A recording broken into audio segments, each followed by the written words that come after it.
Ramai pesara yang ada kad pesara JPA dalam dompet, tapi tak ramai yang betul-betul tahu apa semua manfaat yang boleh digunakan. Sebenarnya, kad ini bukan sekadar kad pengenalan, tapi ia adalah kunci kepada pelbagai penjimatan. Selamat datang ke Sekeluarga Media. Ya, kad pesara anda ni fungsinya lebih besar daripada sekadar untuk pengesahan status. Ia sebenarnya satu alat yang boleh bantu kita kurangkan kos sara hidup. Jadi, dalam perkongsian kali ini, kita akan bedah satu persatu apa sebenarnya rahsia di sebalik kad ini. Okey, kita akan lihat 5 perkara utama. Mula-mula, kita akan fahamkan maksud kad tu sendiri. Lepas tu, kita tengok manfaat kesihatan dan perjalanan. Diikuti dengan strategi jimat belanja harian. Kemudian, cara nak uruskan kad dan aplikasi. Dan akhir sekali, kita sentuh tentang sokongan kewangan dan urusan waris. Baiklah, jom kita mulakan dengan bahagian pertama untuk betul-betul faham apa yang diwakili oleh kad yang anda pegang tu. Untuk makluman, kad pesara ini bukan kad biasa tau. Ia adalah dokumen rasmi yang sah yang dikeluarkan oleh Jabatan Perkhidmatan Awam atau JPA. Ia sahkan status anda sebagai pesara kerajaan, tak kiralah anda dari Perkhidmatan Persekutuan, negeri, badan berkanun, polis ataupun tentera. Tapi kan ada satu benda kecil dekat kad tu yang sebenarnya sangat penting. Ramai terlepas bahagian ini, iaitu kod-kod yang tercetak pada kad. Nampak remeh tapi ia bawa maklumat besar. Senang cerita, kod pada kad ni ada 2 kategori utama. Kalau kod tu mula dengan huruf A, ia untuk pesara itu sendiri. Kalau ia mula dengan huruf B pula, ia untuk pasangan atau penerima pencen terbitan. Jom kita tengok contoh. Kalau dekat kad tu tulis AP, ia bermaksud pesara awam persekutuan. AT pula untuk pesara angkatan tentera dan AS untuk pesara polis. Logik yang sama juga untuk pasangan. Kalau BP, ia untuk pesara awam persekutuan, manakala BT dan BS untuk pasangan pesara tentera dan polis. Jadi, faham kod ni penting sebab ia sahkan kelayakan anda bila buat urusan rasmi. Okey, selesai bab kod. Sekarang kita masuk bahagian yang paling dinanti-nantikan, iaitu manfaat yang paling besar, kemudahan kesihatan dan juga diskaun untuk perjalanan. Kelebihan utama kad ni sudah tentulah akses kepada rawatan perubatan percuma di mana-mana hospital dan klinik kerajaan. Dan ini bukan untuk anda seorang je tau. Ia juga cover pasangan serta anak-anak bawah umur 18 tahun. Kalau anak anda masih belajar di universiti atau college, had umur tu dilanjutkan sehingga 26 tahun.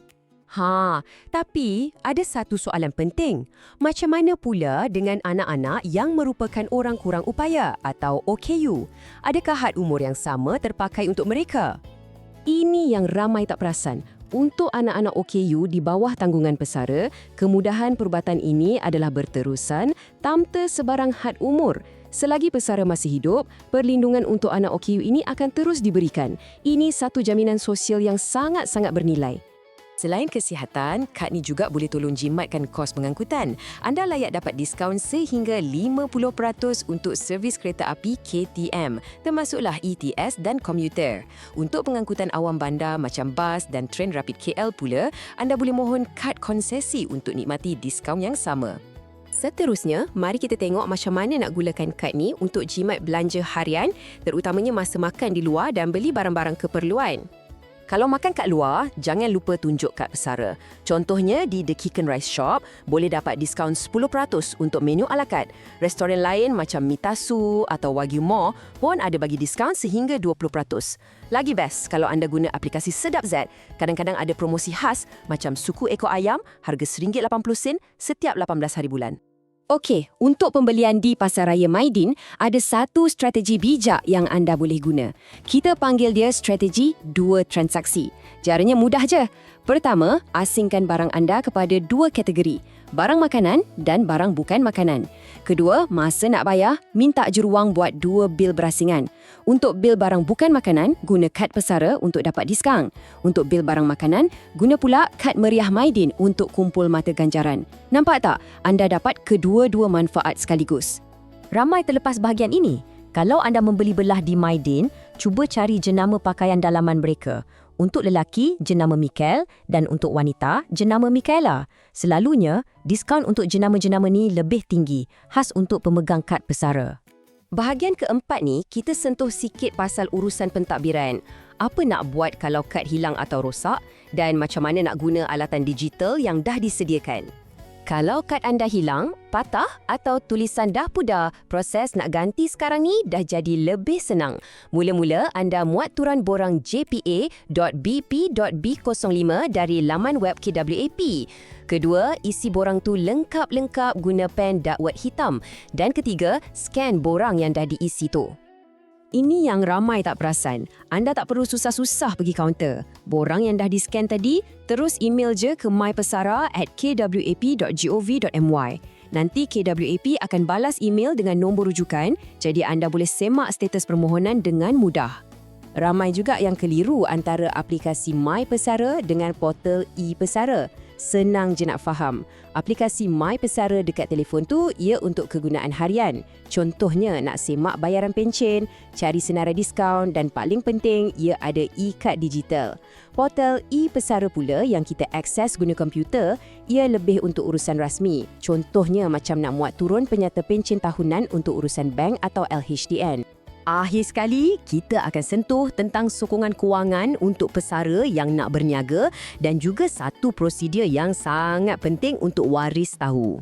Untuk pesara yang masih berminat nak aktif dalam perniagaan, kerajaan sebenarnya ada sediakan satu dana khas yang berjumlah RM20 juta.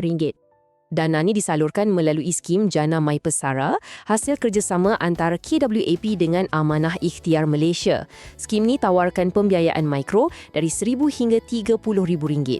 Ini satu peluang yang sangat baik untuk pesara yang nak mula atau kembangkan lagi perniagaan kecil mereka.